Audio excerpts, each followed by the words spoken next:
Could you please introduce yourself? Who are you? Hi, I'm Rosie Switchblade. I'm a little scene queen here in Australia, and I love going to events. Huge party rave girl, and I love fashion.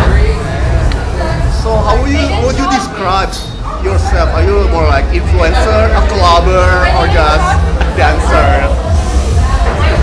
Ooh, I would describe myself as... I probably would describe myself as an influencer. I think other people would describe me that way, but I would definitely describe myself as a party girl.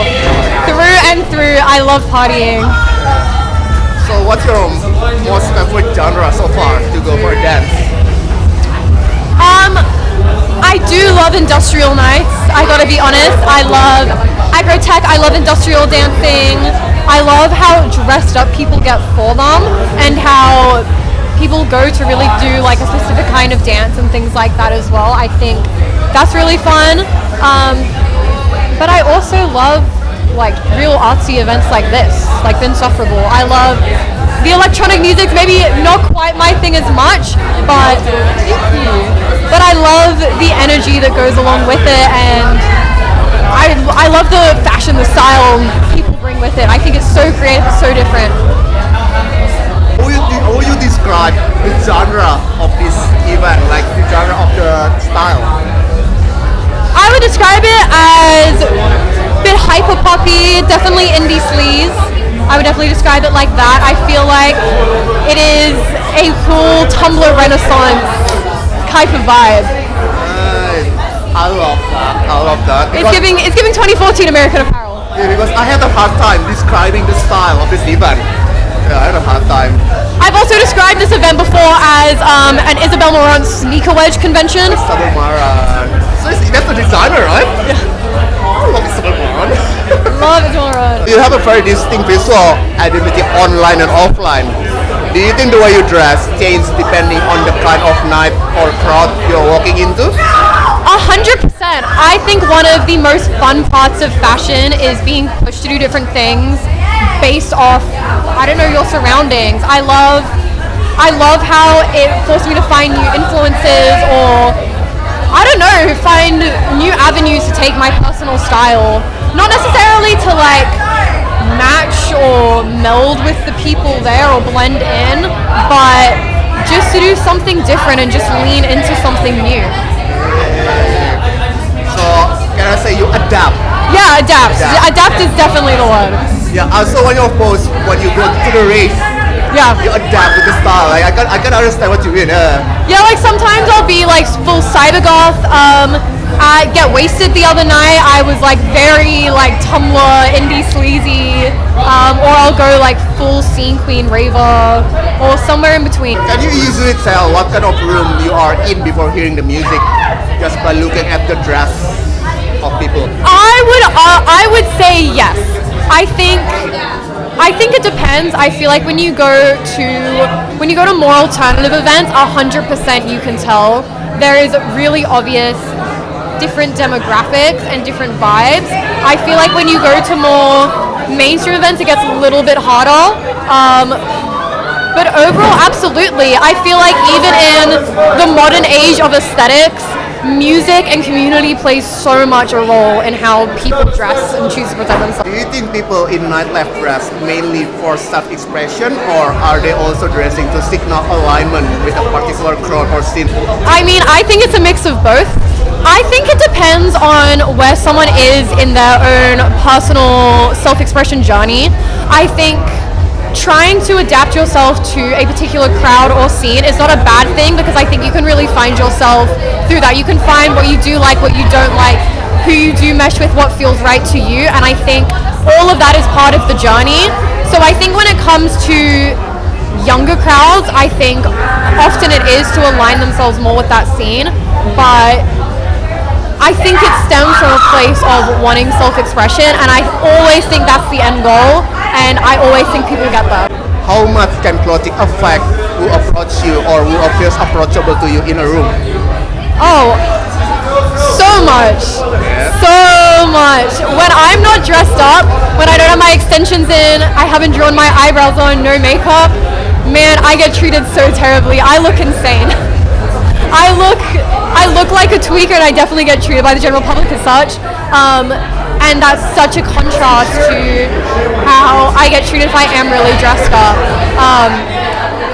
But I think at the same time, yeah, I feel like fashion is so much of who I am, and I think a lot of the spaces I choose to involve myself in, it's very much the same, and you can tell so much about a person by the way they dress, or often it can just be a talking point. Be a really nice way just to start a conversation, things like that.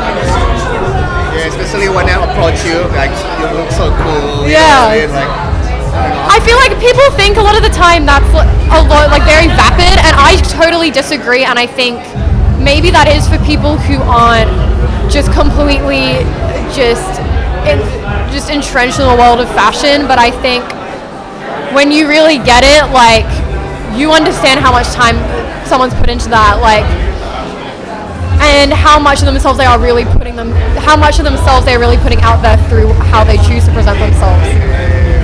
It's odd. do you think nightlife has unspoken dress codes, even in spaces that claim to be open to everyone? I mean, yeah, totally. Totally? Totally. If you go to like, let's say a goth night, for example, and you dress really normy, yeah, it's an event for everyone, but people are definitely gonna look at you weird. I feel like that's a great example, like 100%. Always. I think that's true of everything in life. Always unspoken dress codes. You know, I suddenly remember a few years ago, I was in a metal event. They used all black, Yeah. and I saw one people use colored outfit. It's so weird, Yeah. like out of place. You're just like, oh, that feels wrong, and it's not. But it's just like, damn. Yeah, I know. A lot of nightlife fashion right now draws from older eras like Y2K, Tumblr era, alternative, indie sleaze, punk, and rave culture. Why do you think those references keep resurfacing? I mean, I think they keep resurfacing, one, because they're awesome, and I also think our current obsession with nostalgia is so reflective of the current political climate and our absolute fear of the future and the dread of it. I don't think there has been another era where we are just so encapsulated by nostalgia. Like, trend cycles have simultaneously never been faster and never been slower. I think it's so interesting, but I'm definitely not mad. I'm not mad as someone who is stuck in the MySpace era but will always be a Tumblr girl at heart. I'm absolutely living for it. That's actually a very good fucking answer. I need that. Thank you. Okay. Yeah, thank you. Yeah, it was on my writing. I'm writing about nostalgia. Oh! Nostalgia. So the title is called No Gas List. No Gas List. With great nostalgia comes great responsibility. That's the People title. are running from the future at such a rapid rate, and what I find so interesting is I feel a lot of the people who really do jump from each trend to trend and is just stuck on this hamster wheel, I find, even though they're clearly so afraid of what's to come by engaging in that behavior, I have also noticed that often the same people who will be using things like AI and be actively contributing to this future that they're deep down so afraid of, and there's that sort of disconnect. But fuck, man, we all cope in our own ways. I'm very fascinated by this topic. It's something I spent a lot of time thinking about. I think you are a great person to talk about this topic. Oh yeah, I mean, I live in the past. Like, even music I listen to, everything is just, as a phrase I love, which is just like, I feel like I'm stuck in a Tumblr dollhouse where I fucking love that expression, where it's just like, in the way that Tumblr was so much aesthetic blogs, and people now reflecting on it have forgotten so much of the context behind those things because they're just viewing these images like it's a dollhouse. You're kind of playing with it, but it's not reality, and you're just, I don't know, I fucking love that phrase. It's always really stuck with me. people nowadays try to recreate the past, like going out with digicam, taking video with handycam. Yeah. I don't know. I think there's some magic in it. The children yearn for subculture, but subculture requires a lot of what's the word I'm looking for? It requires a lot of like reflection on yourself and a lot of you don't really think about it. You got to really engage, and I think people are afraid of what they'll find if they peel back the layers. So they engage in what is effectively subculture, but without the think piece behind it. So nostalgia is not running away from the future, but it's like a detour. Can I say that? Yeah, I feel like it is a bit of a detour. Detour, yeah? I feel like it is this big band-aid, this big Polaroid stuck over everyone's fears and uncertainties. But I mean, with the way like events, especially run by younger people and even the young crowds, I'm 23, and I feel like that crowd, like just the 18 to 22 year olds, or 18, 20 year olds, the events they're running, the outfits they're pulling, subculture is making a return. I don't think they know that yet, but that's what they're building, that's what they're doing, and it's so great to see re-emerging in real time. I suddenly remember a topic. So, do you remember the clean aesthetic girl? Oh yeah, do you remember? Do you remember that era? It's like 2 years ago. Yeah. And now it's dirty girl aesthetic. Oh, the pendulum swings. Pendulum swing. The pendulum always swings, and I'm so glad it's back to being dirty, grimy, slutty, and covered in glitter. Yeah, I kind of hate clean.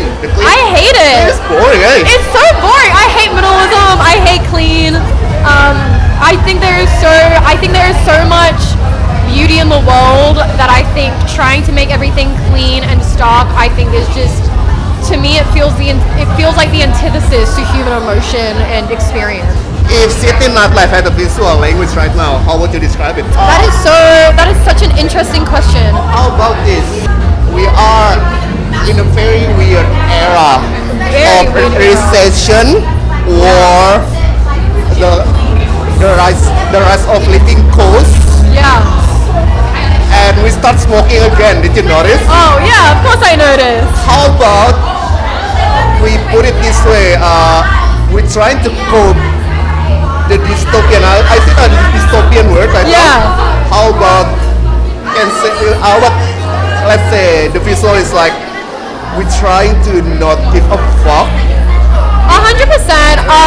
One of the words I was going to use was definitely grimy, and I mean that in the most loving way possible. I feel like you can really tell people are either thrifting, buying secondhand, so much of it, whether it's vintage or archival fashion, or it's shit they found at the thrift store and they've curated it in a way that looks fucking sick. And I just feel like there is this beautiful hodgepodge of all these different things happening, and it's just this absolute melting point. But we really do all come together in the smokers. I feel like the smoke really binds us together. The absolute stench of sweat and smoke, it keeps us together. It's shitty time. It's a shit fucking time, man. It's so bad. Okay, last question. If Rosy Sweet Split has a zodiac, what's gonna be? Oh, is that a zodiac sign? Yeah, zodiac sign. Yeah. Oh, I mean, she would. Ooh, this is such a good question. So my big three: Pisces Sun, Leo Moon, and Rising. Very dramatic. I would say that Rosie Switchblade as an Instagram, I would definitely say she is definitely a Leo rising, 100%. I would say maybe she's a bit more of a Scorpio moon, and definitely an Aquarius sun. I think she's a bit weirder than my big three. She's a bit more different, and maybe that's because my Venus sign is Aquarius, and the way I really connect with other people is through fashion. So I think that would really be at the focal point of what Rosie Switchblade as an internet phenomenon would be. Yeah. Yeah, I